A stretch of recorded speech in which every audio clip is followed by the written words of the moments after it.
Hi, you're listening to Boggy Talk, Faith Conversations in the Mud, a resource of Church on Bayshore. Well, hey, and thanks for joining us today on Boggy Talk. It's President's Day, day after, not the weekend anymore. Christmas Day after? Christmas Day after. You really love President's Day. I do, because we have a holiday, and it's so exciting, but we're Yeah. back at work, so.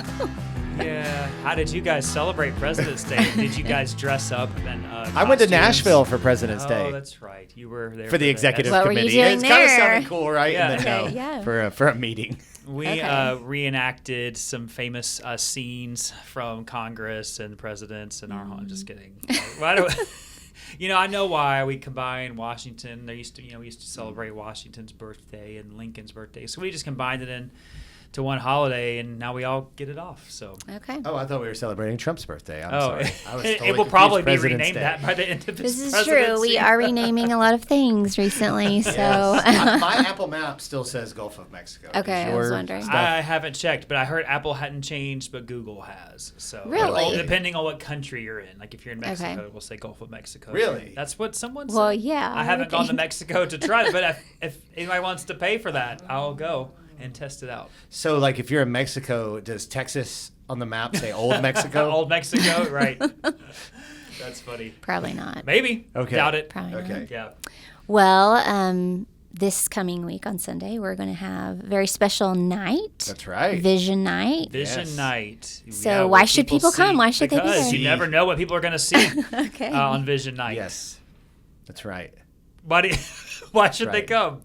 Are you gonna? Oh, answer why your should they answer? come? Yeah, Sorry, why I should didn't- they I be didn't there? hear the why. I Yeah, just sorry. got fixated Because on your. we're gonna so what we do at Vision Night. I was like, is- what are you talking about? You were kind of like adjusting the I was thing and adjusting talking. volume to get So- Kelly's microphone louder. Okay. Sorry. 'Cause Okay. we're loud. And she's turn mine not. down. Yeah. Yeah.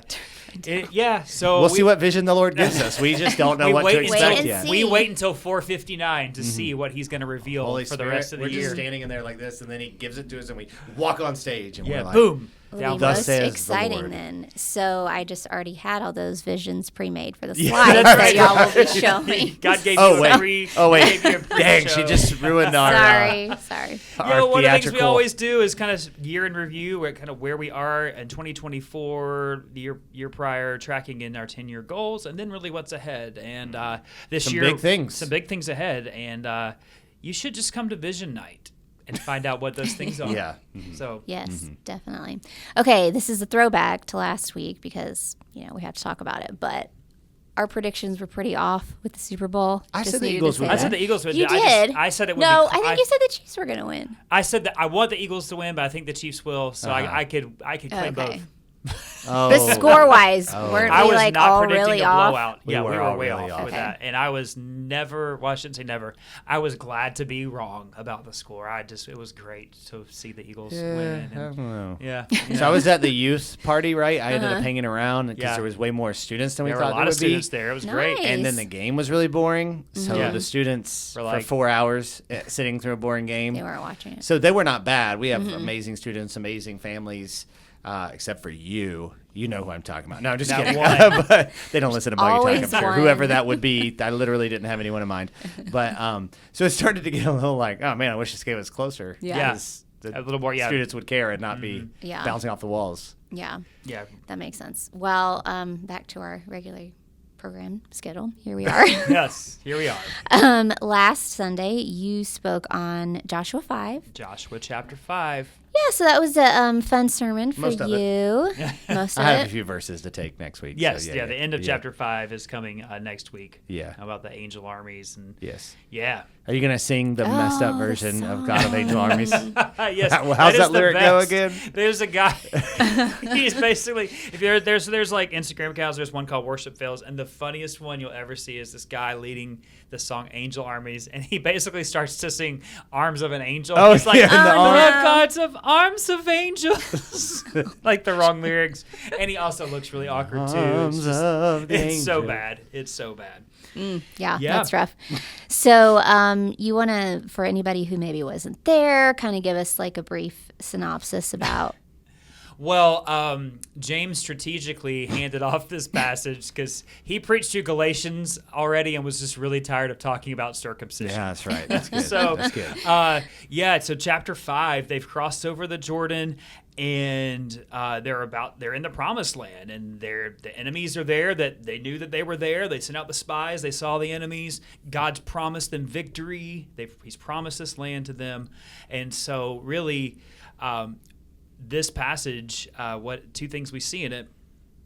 Instead of going and taking over the land immediately, God tells them to stop and to circumcise themselves, and then they celebrate the Passover because it's happening at that time of the year. So really, if you're thinking about this in terms of a narrative and a story, hey, there's this land I promised you. You were disobedient. You wandered in the wilderness. You finally crossed the Jordan. You're there. Go take the land.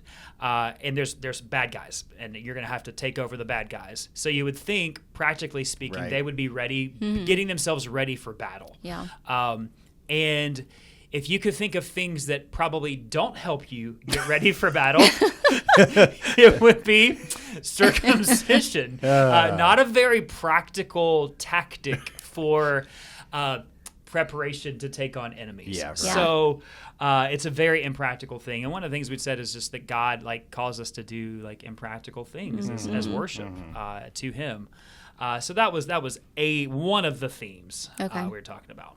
So that kind of brings us to how practical should worship be. I mean, obviously, it looks very different for us now. Well, we make. This is gonna make some terrible circumcision joke. Yeah, but I just can't. Leave it alone. Leave it alone. Not. Leave it there. I think in general, you think about. Our own lives. Let's just talk about the corporate worship. We could talk about this on several levels: the personal life, the corporate life of worship. Really, there's a lot of things about our lives as believers that, in the world's eyes, would seem very impractical. That's right. Yeah. But God tells us to do them. Let's just start with, I think, what may be the most easy example: money. God commands us to give, right? And it really kind of makes no sense from the world's eyes. Why would you give money away? A substantial percent. Yeah, really should be. Yeah, giving. exactly. Yeah. We should be. And so I think that's an example of that. That's not very practical for the things I may need to get or buy, or not maybe need, but want to have. And it's not very practical if you're pursuing the American dream. But then you get into other things about scheduling and prioritizing serving. You prioritize these markers of a disciple, our discipleship essentials: worship, grow, serve, give, reach. You could address it from those things. And really, we have to land at a place where we say, God, this may not be the most practical thing for my own goals, but I submit to you. I yield to you. Whatever you're asking me, I can trust you because you're God. What do you think? You mentioned that with individuals and families, what do you think more collectively as a church? What are some of the impractical things that God asks us to do as a church? So I would say go and make disciples of all nations, baptize. I mean, when you think about that,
Thanks for listening to Boggy Talk. We are so glad you joined in the conversation. Go ahead and subscribe so you don't miss a beat.